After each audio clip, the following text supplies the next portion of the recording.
N'iront pas, je ne prendrai rien de ce qui t'appartient. Vous savez que Abraham vit avec son neveu Lot. Donc Abraham est comme l'oncle paternel de Lot.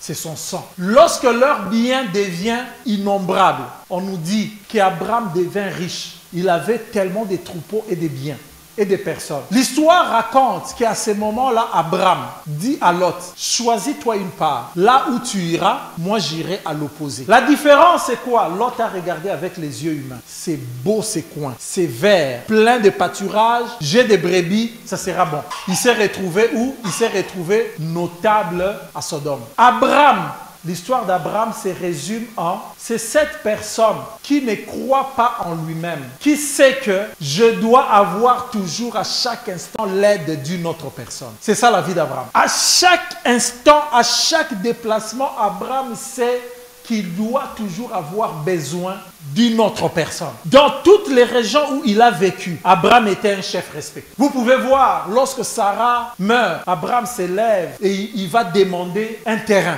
Il dit, vendez-moi ça. Et il traitait avec ces gens-là d'égal à égal, parce qu'il avait beaucoup de moyens, il était riche. Il se conduisit finalement en chef incontesté dans une coalition qui rassemble des gens. Qu'est-ce qui s'est passé à cette époque? 4 rois se sont levés pour aller faire la guerre à 5 rois. Et parmi les 5 rois, il y avait le roi de Sodome et le roi de Gomorrhe. Et les 4 rois ont gagné les 5 rois. Dans les temps, lorsque tu gagnes la guerre, pour montrer ta suprématie, tu prends tout le monde. Ils deviennent tes biens. Les personnes et leurs biens, et leurs femmes et leurs enfants et leurs bétail deviennent tes biens. C'est ce qui s'est passé. Les 4 rois sont venus, ont attaqué la ville, ils ont pris tout le monde. Ils sont partis avec. Il y a un monsieur qui échappe, qui vient rapidement, qui court, qui dit à Abraham, ton neveu Lot a été pris. Ton neveu Lot a été pris. Abraham apprend que son neveu Lot a été pris. Lui qui avait autant de biens. Il pouvait se dire, c'est son affaire, c'est lui-là. Je lui avais dit, comment regardons-nous nos frères et sœurs et membres de famille, nos amis, nos collègues?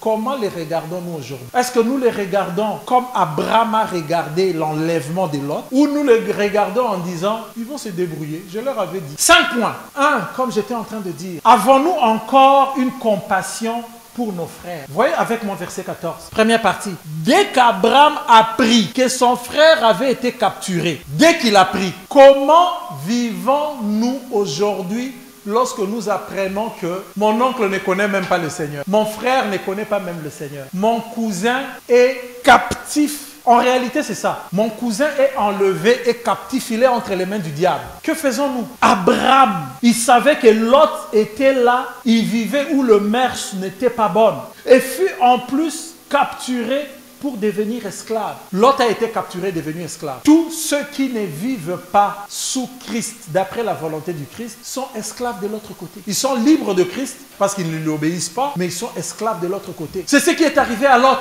Lot est esclave, capturé. Mais verset 14 nous dit, dès qu'Abraham a pris, avons-nous encore compassion de nos frères et de nos sœurs? Ou bien nous nous moquons d'eux? Et des fois, il nous arrive même de prêcher la parole de Dieu pas comme il le faut. On rit des fois. Alors toi tu continues à faire ce que tu fais là, attends tu iras en enfer. Des fois on le dit sans amour. C'est ça le problème. Jésus lorsqu'il regardait le pécheur continuait à aller dans ses péchés, on dit qu'il était ému de compassion, que des fois il devenait triste. Juste parce que ce jeune homme qui respecte toute la religion n'a pas été capable de comprendre que laisser sa vie dépendre de Dieu, c'était ça son salut. Laisser sa vie dépendre de Jésus, c'était ça son salut. Il a dit à Jésus, j'ai fait tout. Quelqu'un aujourd'hui ici peut dire aussi, je fais tout. Je prie le matin avant de dormir, je prie le soir après, je prie avant de manger, je donne ma dîme, je donne les offrandes, j'aide les pauvres. Le jeune homme riche avait dit ça. Mais il lui manquait juste un cœur pour Dieu. Un vrai cœur pour Dieu. Dans lequel il peut se dire, Seigneur, ici je ne compte que sur toi. Dès lors qu'Abraham a pris, il arma, il prit imaginez 318, je pense, hommes. Il les prit pour aller libérer l'autre. Il n'a pas dit, je veux risquer ma vie pour ces messieurs-là. Il n'a pas regardé ça. Armons-nous, approchons-nous dans la prière pour eux, pour toutes ces personnes proches que nous avons des fois maudits, que nous avons des fois jugé sévèrement plus que Dieu n'a jugé. Continuons à les aimer, continuons à agir dans la prière. Parce que nous maintenant, Ces gens-là ne sont pas enlevés par des rois et déplacés dans d'autres pays. Ils sont juste enlevés par le diable. Et notre arme, notre armée, c'est l'armée céleste. Notre arme, c'est la prière. Notre arme, c'est les armes de la prière, la vérité. Comment tu ne peux ne pas marcher dans la vérité et croire que tu peux combattre pour une personne? Comment tu peux ne pas être sauvé, avoir l'assurance que je suis sauvé et croire que tu peux prier pour une personne et ça va marcher? Comment tu ne peux juste pas t'appuyer sur la justice de Jésus et croire que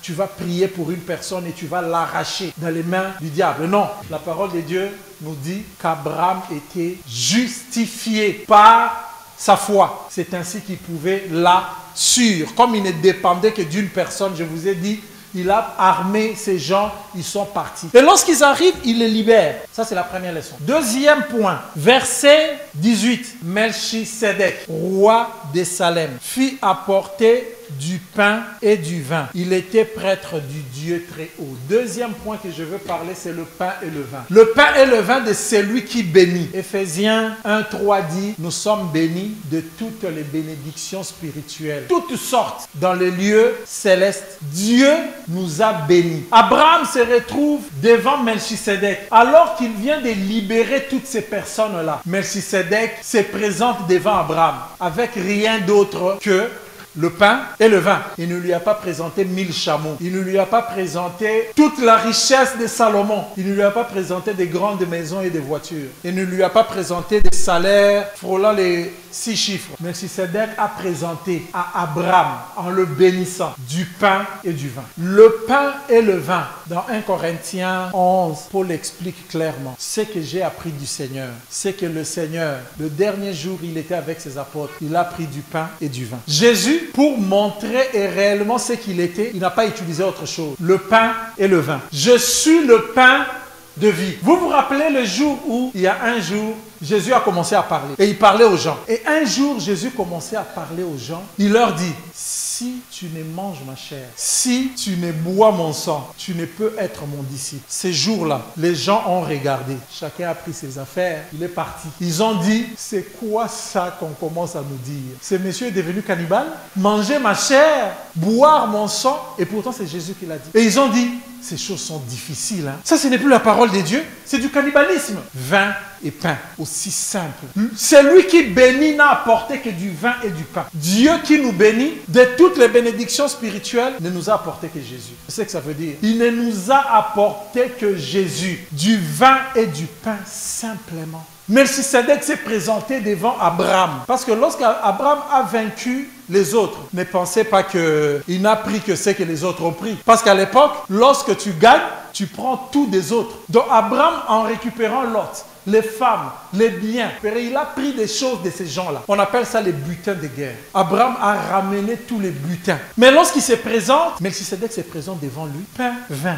Compliqué, hein? Et c'est lui qui doit bénir Abraham. La bénédiction, ce n'est pas dans la richesse qu'Abraham avait reçue. La bénédiction, c'est dans le pain et le vin. C'est dans Jésus. Quelqu'un peut dire qu'il est béni. Est-ce que ce matin, quelqu'un peut dire qu'il est béni? Dire je suis béni. Parce que cela dépend de Jésus. Pas d'autre chose. Dieu, sacrificateur et serviteur du Dieu très haut, Melchisedec, se présente devant Abraham et le bénit avec seulement du pain et du vin. C'est Jésus qui est notre pain et notre vin. Aujourd'hui encore, Dieu te présente Jésus. Dieu te présente Jésus. Dieu nous présente Jésus. Ceux qui ont déjà fait le choix de ce pain et de ce vin qui est Jésus, gloire à Dieu. Tu n'as pas encore fait de choix de ce pain et de ce vin qui représente Jésus, je te supplie de reconsidérer ça, de vraiment reconsidérer ça. Ou tu joues encore, tu marches, tu as accepté, mais tu continues à jouer encore avec ce pain et ce vin. Que celui qui est plus grand bénit avec. Reconsidère ta vie. Troisième point, que donnons-nous en retour? Lorsque Melchisedec vient, il donne le pain et le vin. Qu'est-ce qu'Abraham a donné en retour? Quelqu'un qui apparaît devant lui et qui lui présente du pain et du vin. Lui avec toute la richesse. Comment tu ne serais pas à risque d'être hautain, que ça c'est moi. Mais lorsqu'on lui présente du pain et du vin, ces messieurs-là, qu'est-ce qu'ils donnent en retour? Qu'est-ce qu'ils donnent en retour? Que donnons-nous en retour lorsque nous savons que nous sommes sauvés? Lorsque nous savons que Dieu s'est présenté devant nous avec Jésus, le pain et le vin, qu'est-ce que nous donnons en retour? Abraham donne la dîme de tout le butin gagné. Il donne la dîme de tout le butin qu'il a gagné.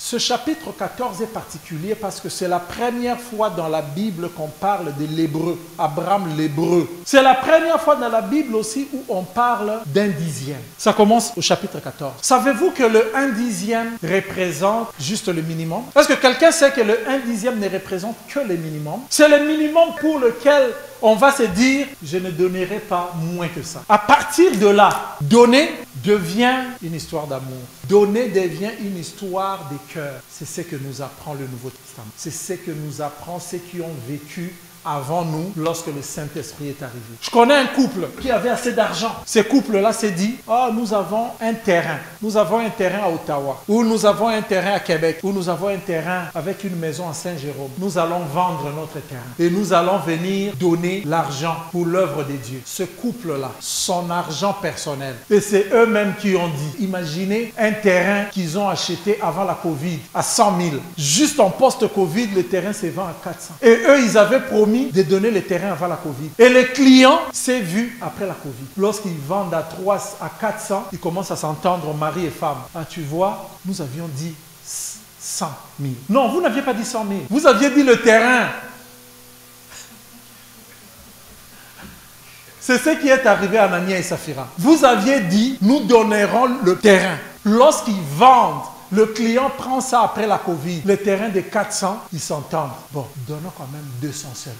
Et vous connaissez la suite. Vous connaissez la suite. Le 10e, c'est le minimum. Mais l'Église nous a appris après qu'il y avait une Église qui était pauvre, qui a donné au-delà de ses moyens. Ça veut dire donner, ça devient une histoire d'amour. Je vous encourage à donner. Pour l'œuvre de Dieu, je vous encourage à donner. Abraham rencontre quelqu'un qui lui présente du pain et du vin, mais il prend le 10e de tout ce qu'il avait gagné et donne à ces messieurs-là. Abraham donne la dîme. Reconnaître que c'est l'inférieur qui donne au supérieur. Et il est béni par le supérieur. Melchisédek le bénit. Un secret là-dedans. Que celui qui a compris agisse en conséquence. Reconnaissons-nous Dieu dans tous les détails de notre vie. Ou il y a encore des détails de notre vie où nous nous disons que non, ça c'est encore nous-mêmes. Ça n'a rien à voir avec Dieu. Et je vois les gens des chrétiens où on commence la discussion en disant ça n'a rien à voir avec Dieu. Maintenant, parlons d'autre chose. Y a-t-il quelque chose qui n'a rien à voir avec Dieu? Il n'y en a pas. Dieu s'intéresse à ta scolarité là. Dieu s'intéresse à ça. Au programme que tu fais pour demain, Dieu s'intéresse dans les détails de ce programme-là. Il veut qu'il se retrouve. Tu veux te marier? Dieu s'intéresse à ces détails-là. Il veut que ça soit d'après lui. Et chose bizarre, qu'est-ce que ça a à voir? C'est une interrogation que je fais. Non, Dieu sait que c'est lui qui peut te donner vraiment l'intelligence pour bien répondre à cette interrogation. Que rendons-nous pour toute bénédiction? 4e point, verset 21. Le roi de Sodome dit à Abraham, donne-moi les gens et prends les biens. Abraham avait des gens. Il avait déjà 318 avec lesquels il est parti gagner. Il gagne avec les 300. Comme je dis, il prend le butin de guerre. Dans le butin de guerre, il y a aussi des hommes. À son retour, il rencontre Melchisédek. Il lui présente Jésus. Pain, vin. Il bénit Abraham. Abraham lui donne la dîme. Après cet espace, après ces temps-là, il se présente un roi. Pas le moindre, le roi de Sodome. La ville qui sera détruite quelques années après. Pour tout le mal qui y était fait. Ce roi-là dit à Abraham, moi je te donne des biens. Échange-moi des gens avec les biens que moi je vais te donner. Donc 4e point, c'est les gens contre les biens. Autrement, les âmes contre les biens. Les âmes contre le matériel. C'est ce que ça signifie. Mais vous savez que dès le commencement, c'est ce que ça a été. Hein? Le diable apparaît à Adam et Ève qui, si on lit le chapitre 2 de la Bible de Genèse, on peut voir que Dieu leur avait donné quoi? Toute la terre pour l'assujettir. Donc, Adam et Ève possédaient déjà tout ce que vous entendez aujourd'hui comme minéraux. Le coltan qui vient du Congo, l'étain qui vient ici du Canada, les diamants qui viennent du nord ici, le pétrole qui vient du péninsule arabique. Adam et Ève, ça leur appartenait. Ça leur appartenait. Le diable est venu leur dire, vous savez, si vous me donnez votre vie, moi je peux bien m'occuper de vous. Ça veut dire, prêtez-moi l'oreille, faites ce que moi je vous dis, devenez mes esclaves et moi je ferai de vous ce que je veux. Échange de biens et des âmes. Le même diable, dans Luc 4, il apparaît à Jésus. Lorsque Jésus est allé 40 jours pour prier, le diable vient, il dit à Jésus, tu vois tous ces royaumes m'appartiennent. Donne-moi ton âme. Ça veut dire, agenouille-toi devant moi et moi je vais te donner ces royaumes. Le même diable. Est-ce que quelqu'un ce matin peut faire attention à l'échange d'âmes? Quelqu'un ce matin peut juste faire attention à l'échange d'âmes. Quelle est l'activité que tu fais pour laquelle tu échanges ton âme avec un bien? Quelle est cette décision que tu prends pour laquelle tu veux échanger ton âme avec un bien? Ça peut être aussi banal que les temps pour prier. Je passe à regarder mon match de NBA. J'aime beaucoup la NBA. Ceux qui sont avec moi savent. Ça peut être aussi banal que ça. Quel est ce temps que tu échanges? Quelle est cette décision dans ta marche que tu échanges? Tu ne réalises pas que tu es en train de faire un échange entre âme et bien. Attention d'échanger son âme contre les biens. Attention d'échanger son âme contre le succès et le plaisir. Attention d'échanger son âme contre la notoriété et le pouvoir. Et nous avions vu la fois passée, chaque fois que nous péchons, c'est comme nous allons comme pour échanger. Et nous avons vu la fois passée qu'on finit par devenir esclave. Il y a un certain moment, tu échanges, tu n'as plus rien à échanger, tu deviens lié. Complètement lié. Nous l'avons vu. Le 5e point, c'est ça même le titre que j'ai pris aujourd'hui. Verset 23. Pas même un fil, ni une lanière de sandales. Je ne prendrai rien de tout ce qui t'appartient. C'est encore une question d'accepter et de refuser. Abraham sort les grands jeux parmi ceux qui savent refuser. Quelle tentation! Abraham pouvait se dire, j'ai déjà 300 hommes et avec 300 hommes, j'étais capable d'aller battre. Donne-moi seulement les biens, prends les gens que j'ai gagnés de l'autre côté. Mais Abraham a dit, je n'échangerai pas une âme contre les biens. Abraham a refusé. Il faut que cette phrase reste dans nos têtes comme une phrase mythique. Je ne prendrai rien, même pas un fil. À l'époque, les gens portaient des sandales. Donc, le fil ou le lacet qu'on pouvait accrocher aux sandales. Abraham dit, je ne prendrai même pas un fil, même pas le lacet de ton sandal. Je ne prendrai rien. C'est une question d'accepter ou de refuser. Et Abraham refuse catégoriquement la proposition. Il refuse pour sa vie. N'oublie pas, il avait déjà été béni par Melchisedec. Tu as déjà été béni parce que tu as le pain et le vin, tu as déjà Jésus. N'oublie pas ça. Tu as déjà été béni par celui qui est plus haut. Mais le roi de Sodome va te dire, donne-moi et échange. Et Abraham dit, même pas un fil. Même pas un fil. Parce que le fil n'a pas de prix. Le fil c'est $0. Mais il dit, même ce qui ne coûte pas là, je n'échangerai pas. Même pas un fil. Chaque jour, il y a une proposition d'échange à faire avec notre âme. Chaque jour. Tu vas au travail, tu vas à l'école, tu prends ton téléphone, tu regardes la télé, tu surfes sur Internet, tu joues au Roblox ou tu joues à Minecraft. Chaque jour, il y a une tentation de l'échange à faire. Ces images-là, papa et maman n'ont pas voulu que je regarde. Mais dès que tu es devant, tu baisses le volume. Tu descends au sous-sol. Tu rentres dans la chambre ou même, il y en a qui rentrent dans les toilettes. Ils chassent même l'eau sans avoir fait les besoins. Il y a un échange qui s'est fait. Un échange dangereux. Donne ton temps contre l'argent. Donne ton âme contre un enfant. Donne ta foi contre une réussite. Croire à tout, sauf au Créateur, en échange avec le bien de ce monde et une notion de liberté. Est-ce que vous avez déjà entendu que les gens qui ne vont pas croire au Créateur vont vous dire que vous avez vous êtes narrow-minded. Vous avez, comment on dit, un esprit limité. Vous avez un esprit limité parce que vous ne voyez que Jésus. Mais nous sommes libres. Nous sommes libres penseurs. Nous pouvons croire à tout. Nous voyons large. C'est ce qu'ils vous disent. C'est ce qu'ils nous disent. Et les gens seront tentés d'y aller. Es-tu prêt ce jour à refuser de prendre même un fil lacé afin de vivre? Chaque matin, nous pouvons nous tenir debout pour prier. Chaque matin, sache-le que le diable se tient pour te dire échangeons quelque chose avec ton âme. Chaque matin. Chaque matin, il se tient pour dire échangeons quelque chose. Sommes-nous capables de dire comme Abraham chaque matin? Dans ta prière, tu dis, Seigneur, aujourd'hui encore je me tiens. Je ne prendrai rien de ces messieurs. Je ne prendrai rien de l'ennemi. Et tu peux te tenir dans la prière le matin et dire, je ne prendrai même pas un fil qui vient de toi. Parce que j'avais déjà rencontré le pain et le vin. J'avais déjà rencontré celui qui m'avait béni. Tenons-nous debout. Prions.